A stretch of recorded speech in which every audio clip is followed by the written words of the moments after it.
IIC and Press Club of India jointly launched this conversation series about 8 months ago.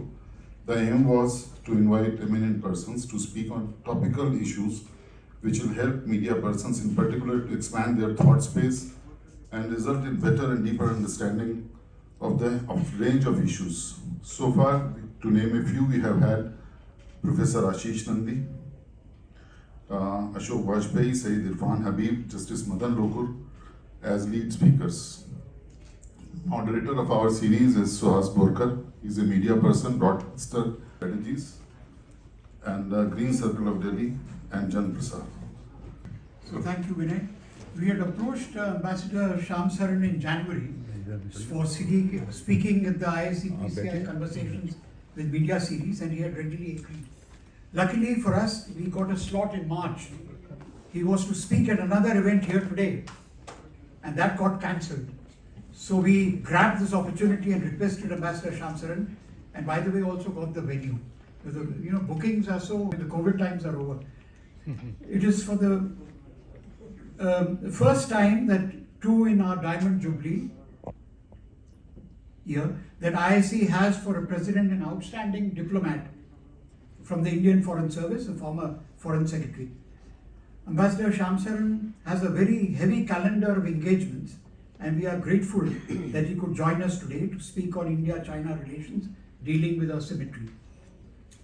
To see India-China relations in the framework of asymmetry offers space for calibrating cooperation and contestation.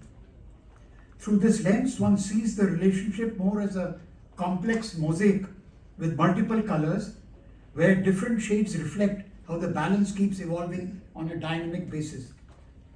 India-China have, according to Bertel Lindner, two fundamentally irreconcilable civilizations.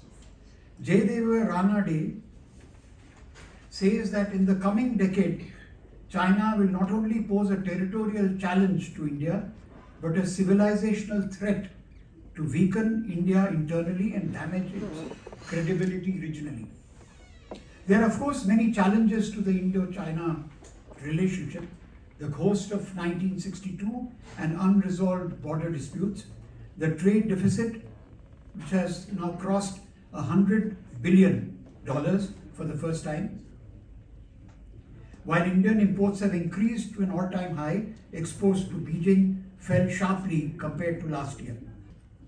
Series that we are at IIC are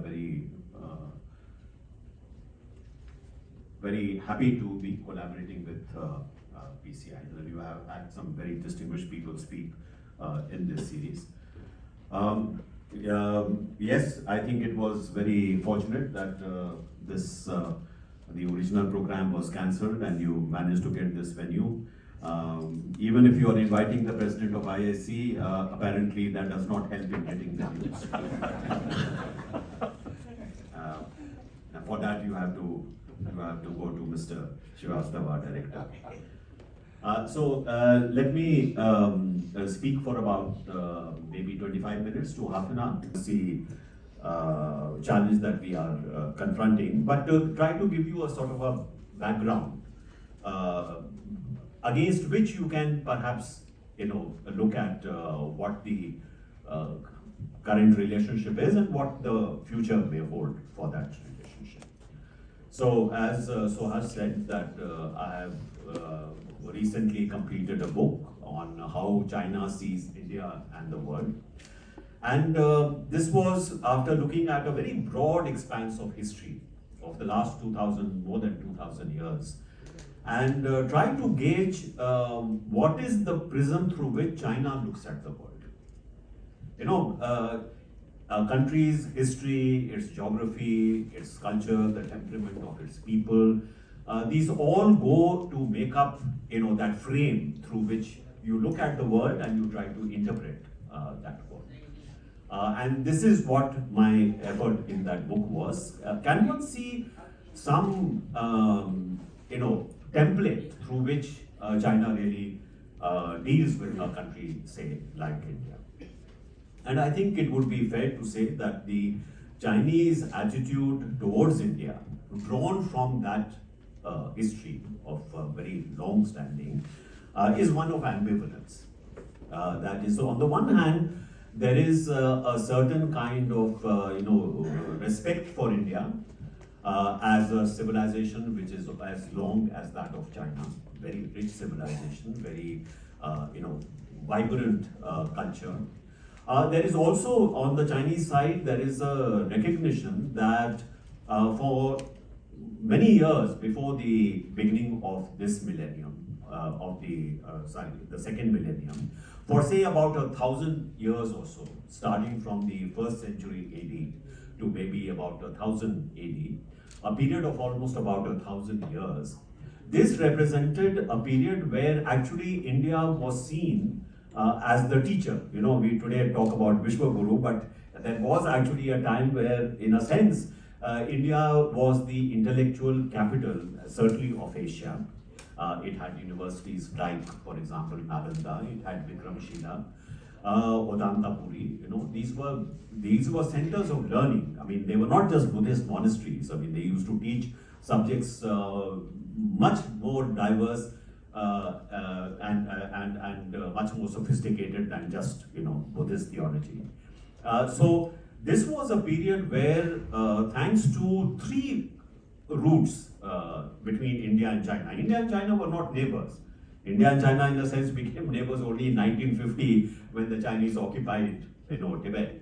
But earlier, the main channels of communication between India and China were one, the caravan routes through Central Asia,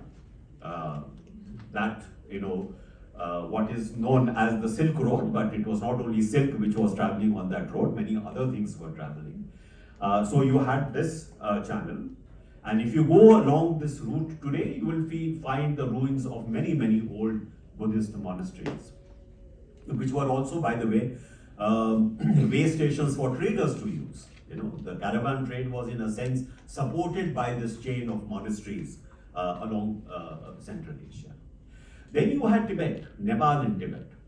So a lot of the tantric form of Buddhism, which became more popular in India towards the latter half of the first millennium, much of that traveled to China through Nepal and Tibet. So that was another stream of influences going from India into China. And then you had the third route, which in fact, in a sense, continued even after the 1000 AD, which was the maritime route. So the maritime route essentially linked the ports on the Coromandel coast and the Malabar coast, but also the Gujarat coast, the Broch, for example. These were ports in India which had a continuous trading relationship with both Southeast Asia, but also the eastern coast of China. So places like Guangzhou or places like Quanzhou, these are all names which were well known in India, and the ports on the Malabar coast were also very frequently visited by Chinese ships. In fact, the Chinese used to use the ports on the Malabar coast as kind of bases for further sailings to the Persian Gulf and to Eastern Africa. These were the routes through which a lot of Indian ideas, Indian knowledge also traveled to China. Yes, there was a reverse flow, but it was a very asymmetrical flow. Much more was going from India to China, where much less was coming from China to India. So, for example, when Buddhism got established in China, it became a popular religion. It was not only the elite, but it became a religion which attracted a lot of ordinary people of China. So much of China actually became Buddhist. And the source of that and the inspiration for that was India. So India, in a sense, during that period was looked upon by China as a kind of a alternate center of culture and civilization, perhaps even superior to that of China. So this is one part of the history. If you look at that particular period, did China leave an imprint on India in the same way that India had left an imprint on China? No, you don't find you don't even find much curiosity in India about China. So whatever the trader made an impact here in India. So this is something that we have to keep in mind, that there is this sense that, you know, this is a civilization, this is a culture which is as advanced, as rich as China is, but this is only up to the 1000 AD. Begins to change thereafter. So what happens after 1000 AD is that this constant engagement which was taking place through the caravan routes, through Tibet, these became less and less. One, the Islamic invasions took place in India, so many of these routes were interrupted. Secondly, Buddhism itself started declining in India. As you know, by about the 8th century, 9th century, Buddhism was no longer the kind of popular religion that it had been in the past. You know, Hinduism sort of partly absorbed Buddhism, but partly also, you know, became much more dynamic kind of set of beliefs.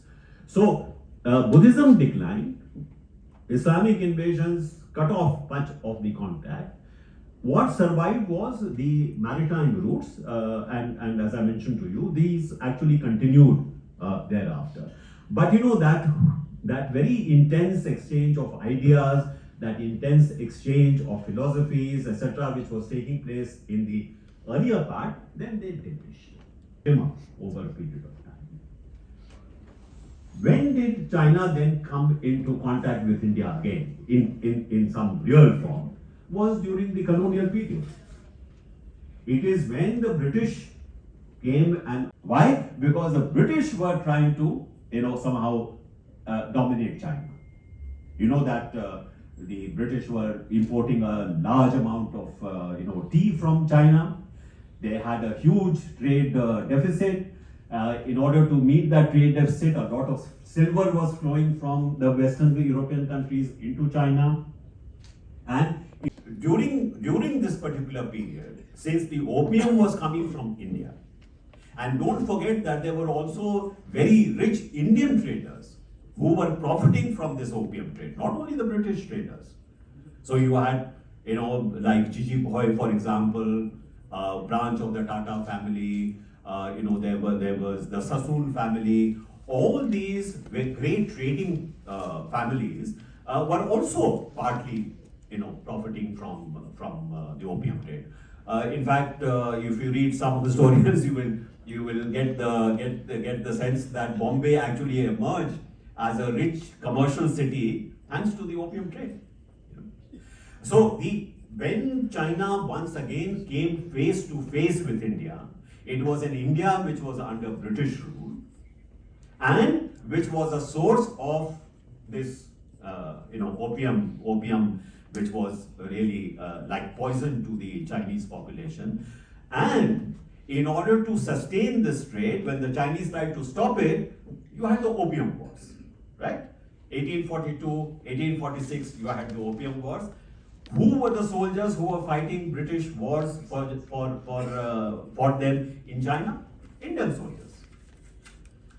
So the contact that the Chinese had with India during this period, after a gap of almost 700, 800 years, was an India which was under colonial domination and where it was Indian soldiers, Indian personnel who were actually in a sense, the instruments of British, you know, plunder against China.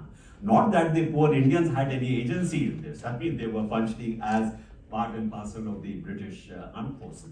And then when the concessions were established by the Western powers in China after the Opium Wars, say in Shanghai, Tianjin, various other places, the police, for example, in Shanghai were all Indians, mostly you know, Sikhs from India. So for the Chinese populace, the encounter with India was a very negative encounter. You know, they were seen as really the sort of instruments of British colony. So here is a country which is a rich and very, very, very long-standing civilization, just like China is. But unfortunately, this old civilization and culture has not really survived. It has become a slave nation under the British, and they have become kind of a arm of the British to dominate and to plunder, China. But during the revolutionary period, during, for example, the early 20th century, when this kind of awareness started growing in China itself against Western domination, against the Qing monarchy, there was also some sense of fellow feeling amongst the Chinese intellectuals and Indians, because India's war of independence or struggle for independence did find resonance in China as well. So when you had people like Rabindranath Tagore visiting China, he was given also a big welcome, because there was a sense that we are in this together. We are both fighting, against Western imperialism and domination. So, in some sense, this particular period also had this feeling of being fellow Asians fighting the same battle. So I wanted to mention this history to you to just explain that ambivalence. So if you see Chinese policies today, or since China became a People's Republic in 1949, or India became, independent country in 1947, this ambivalence continues. So India, being non-aligned country, was welcomed by China. We had the Panchsheel between the two countries. That there is a need for us to try and resist Western domination, Western imperialism. And India was seen as a non-aligned country, as a country which had similar interests as China did.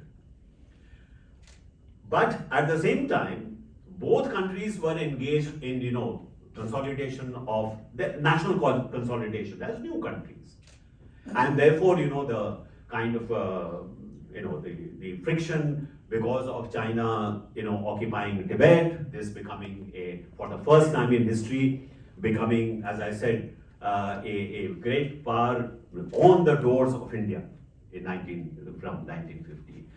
So this started creating ambivalence in India, but it also started creating ambivalence in China about India. Are you really independent? And I would say, why do you have this feeling? So there was one very interesting conversation in which my Chinese interlocutor said, you became independent in 1947. Why is it that your first head of state was still the British? Mountbatten was the first head of state of independent India.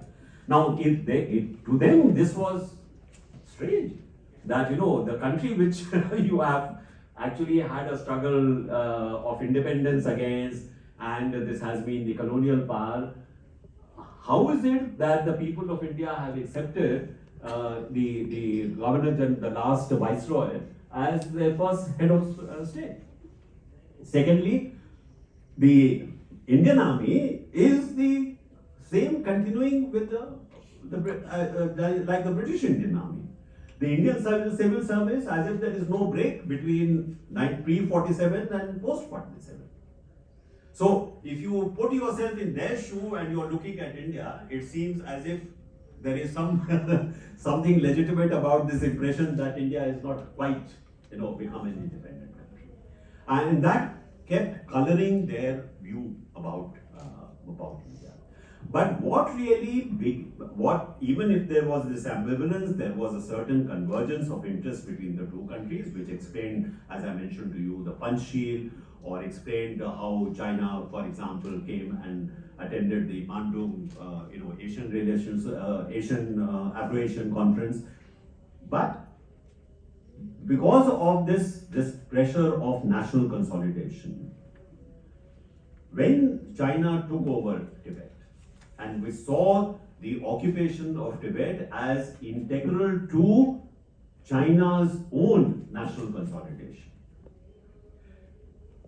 Now, Indian attitude towards China in Tibet was ambivalent, because even Nehru felt that this was likely to be a major threat to Indian national security.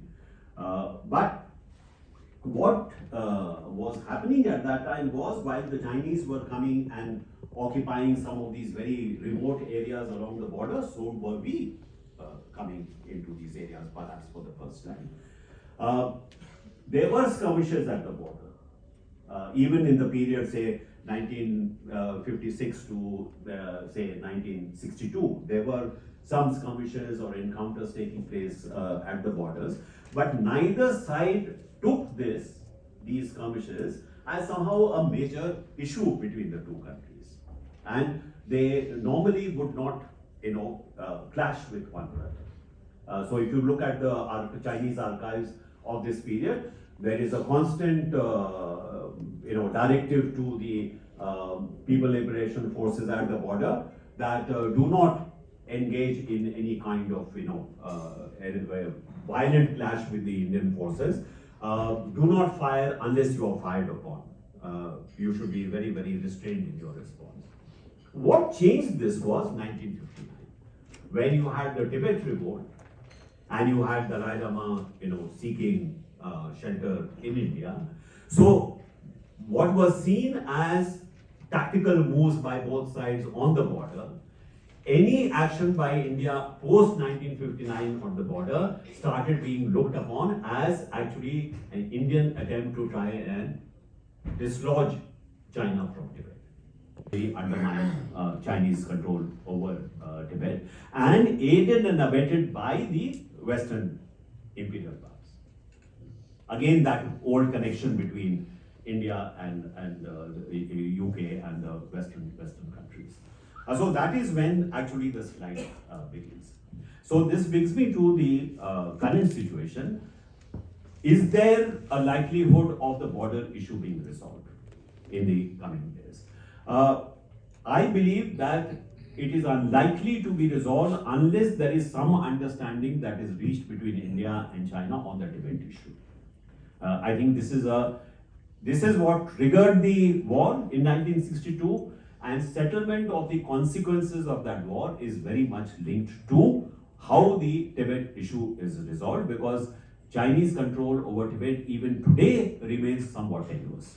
So there is a certain nervousness in China about Tibet, and therefore, the fact that His Holiness the Dalai Lama is in India, there are a large number of Tibetan refugees in India. There is always the sense that, is India going to use this as a kind of a leverage against China? So this is something, whether we like it or not, India will somehow, in my view, India will have to take this into account in any effort to try and resolve the border issue. The second thing is, why should China have any interest in resolving the border issue? Currently, China, in my mind, there is nothing which represents a large enough payoff for China to actually think in terms of resolving the border issue. Why is this so? Because I think when Chinese look at various issues, what the geopolitical context is very important. What the actual balance of power with their adversary, that is very important. So one thing which has been happening is that the asymmetry of power between China and India, which were more or less at the same level, say in 1990s, that since then China's graph has expanded much faster than India's. India has also risen. So it's not that India has stayed at the same place, but China has grown much faster.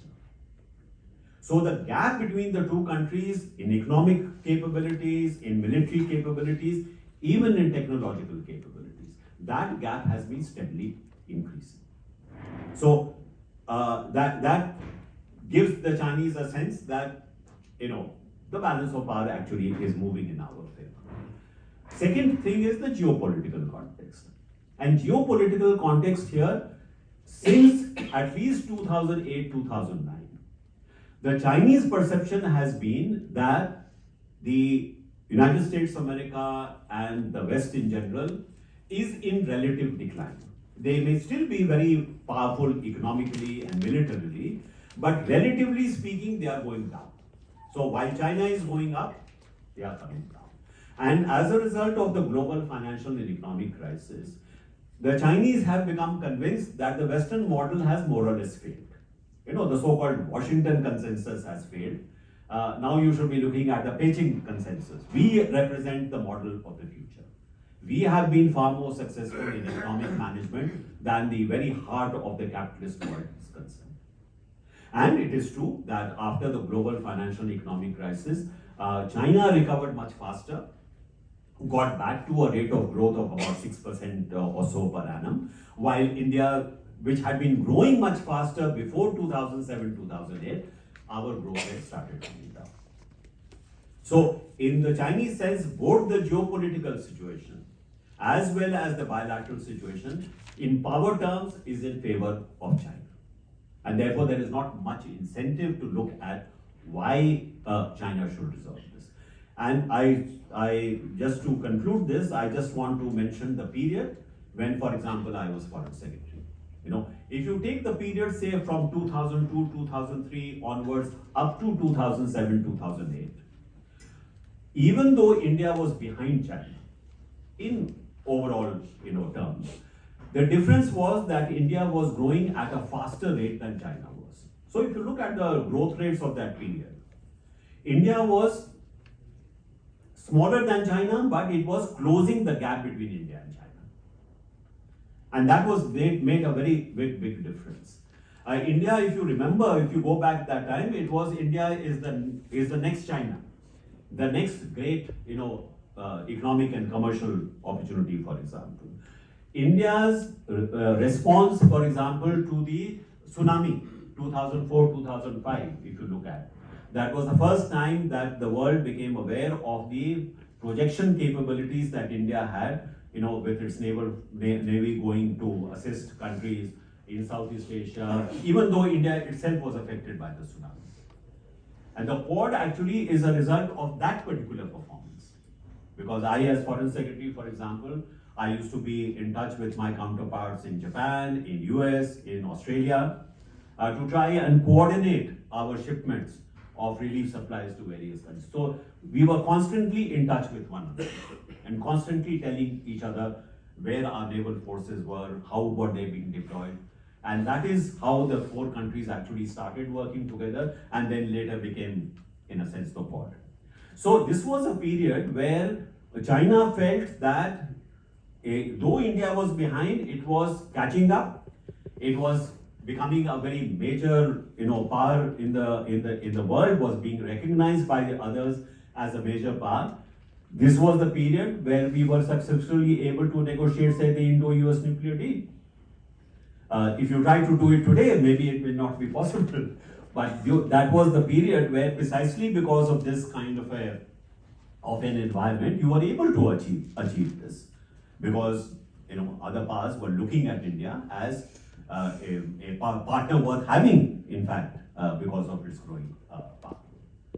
And so the high point came in 2005 when the Chinese Prime Minister visited India, and there the language was very different. What China was saying to India was that India and China are the two largest emerging economies in the world. We have common interests on a number of issues. We work together, for example, on things like the multilateral trading order. We work together on climate change issues. There are many emerging regimes such as the space, by cyber. All these, if India and China work together, they can make a bigger impact than if they were working, in their separate ways.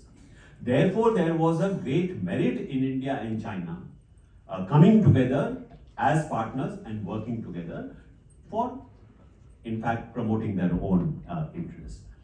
And for that, China recognized that the border issue was a constraint, and therefore, if you look at the language of the communique, that this is an issue which should be solved quickly, so that we can put it behind us and we can do the big things that we need to do. So if you see, we had the political parameters and guiding principle for resolving the border issue, which is probably the best document that we have ever been able to get in our relations with China on the border issue.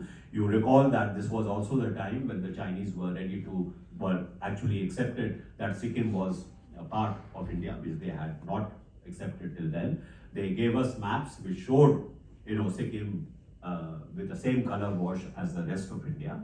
So there was a certain movement taking place at that time for really making the relationship much more positive than it has been.